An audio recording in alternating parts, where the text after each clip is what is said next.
my name is Tekla. I'm a young European ambassador from Georgia. I live in Tbilisi. I'm a law student, and I do some other things, academic. Well, she does a lot. I'm Ileana. I'm from Italy, but I'm Brussels-based. Yeah, I feel like we share a lot. Pizza and khachapuri, you know, this is... Yeah, starting with the cuisine. Yeah, this is, I think, the biggest thing we're known for, and which of course is right, but I feel like if you go a little bit deeper, you can really feel that there's something more in both countries. I don't know about you, but I've been told a lot of times that Georgia and Italy are like super similar and that people are so similar, but how do you feel about that? Do you feel I think that's also true. I think that's all about like people as well, like the charisma. They share a lot about that.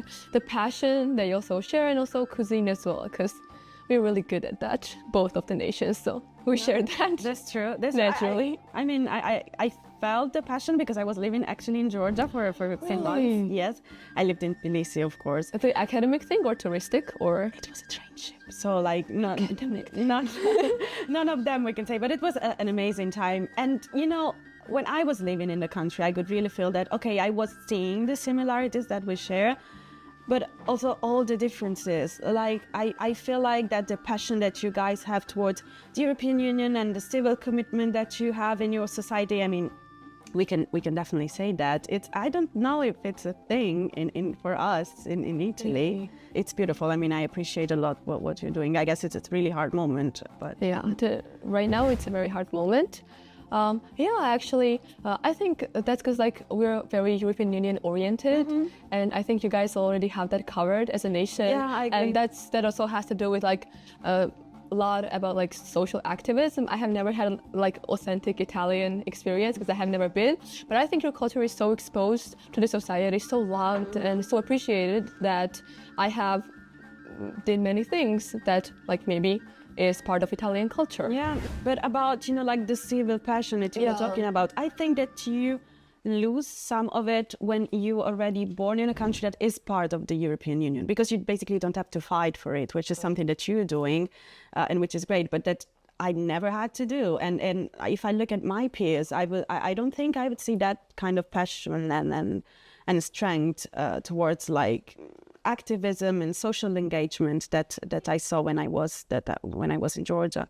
Yeah. Which is something I really appreciated. I understand. I think the fact that you are part of the European Union is like the product of the passion that you guys have as Italians, maybe in the past, but right now we're going through that phase that you already have covered. So that's a good thing. Kudos to you. No, Italians. That's true. But I mean, don't get me wrong. I was also very happy to be associated with Georgian people. I also had a lot of great time. Although I also feel that we should go a little bit beyond all the stereotypes that characterize both our nations. That would be great.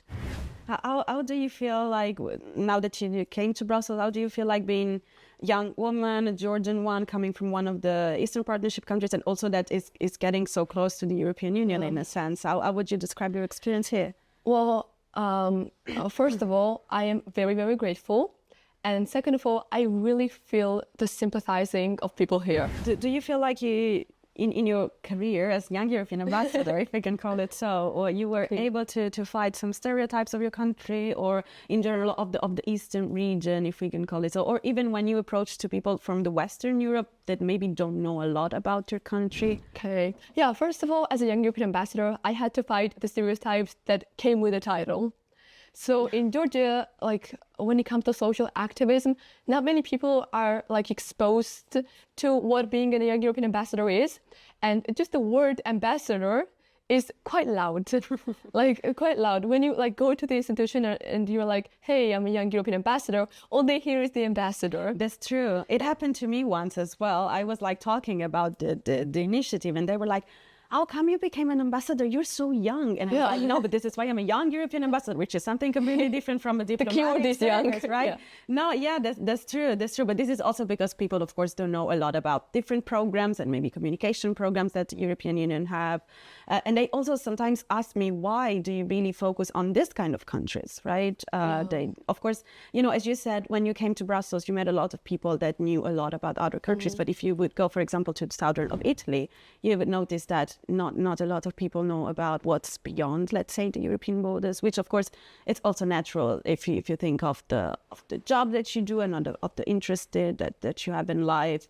But sometimes, I mean, it's also hard to explain my interest, right, towards the Eastern Partnership. I mean, I was born and raised in Italy, so I had to explain somehow why I was so interested in these countries. Yeah. But then I would just make them taste Georgian wine and khachapuri. And they're like, yeah, no, I understand. Yeah, actually, I was not born in Tbilisi. Right now, I do live in Tbilisi because of my studies, but I was born in kind of like a war-affected region. It's like a small town. And what I do as a young European ambassador, I just go around the maybe like a little villages and areas and do not really have an opportunity to be informed about European Union and many other opportunities that come with social activism. And yeah, actually, right now, like recently, they started to take like initiative as like, you know, requesting us to go as young European ambassadors, and I'm really happy about it. And yeah, there are many stereotypes that come with being a young European ambassador. It's like, yeah, maybe you're a son or son or daughter of someone who maybe like there's something you act. I've heard of that one. Yeah, actually, that's very popular in Georgia. It's like, yeah, how did you become in this really young age? And then like, oh, corruption. And yeah, that's not really it. And it has nothing to do with like diplomatic services or anything. I'm just a volunteer that happens to have a fancy name, which is like actually very reasonable. No, but I mean I totally understand, and I also think that it's this important, like to go and do advocacy and activism also in small regions and small like little areas where like mass publicity wouldn't really reach. So it's also like super important to start from the home place, right, and then to go like bigger. So I guess you're doing a great job. Oh, thank you so much. So are you. Yeah, I think that's really about young European ambassador. But then as a young person being in social activism and as a young woman achieving some things that sound fancy and are very informative and very fundamental for our development. And I really want these opportunities to be like in the center of my country, and not only the center, like in full of it. That's true. I feel like in the south of Italy we have that as well, meaning that in order to succeed in your professional life and career, you have to move. But if there's a wish that if I could make a wish right now, it would be that I want to have the opportunity to have the same possibilities in my own city, and it would be the same for Georgia, not only for Tbilisi, right, but all for all other cities around it. Yeah, I remember when traveling a little bit around the country, you could really feel that you were not in the capital anymore, and that was really like striking me, because it was like traveling abroad, like to another country. Like traveling another country. It was beautiful but challenging when the roads were closed and we could not, like drive there because the snow was covering them. It was a mess, but it was a beautiful one. Oh, that's very, very good to hear. And actually, we had the tendency like a few years ago. I think there still a tendency for some young people, but it was like, I'm starting to leave my country. But then some things happened. Then we got the candidate status. Then we had to fight for some things. And we were like, hey, maybe I go, like, learn some things for a few years to just like become qualified. And then I come back and contribute to my country. And I'm very glad that it's the mindset right now in like many of the Georgians. They go abroad not because they are running from something, but they're going somewhere just for a little so they can like implement the things that they have learned in their own country. Yeah, that's great. Yeah, I think that's the main thing, like so fundamental thing.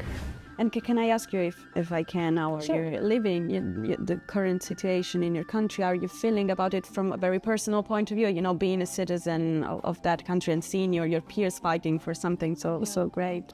Being a representative here is also contributing to the better future of my country, and that's what I like to think about.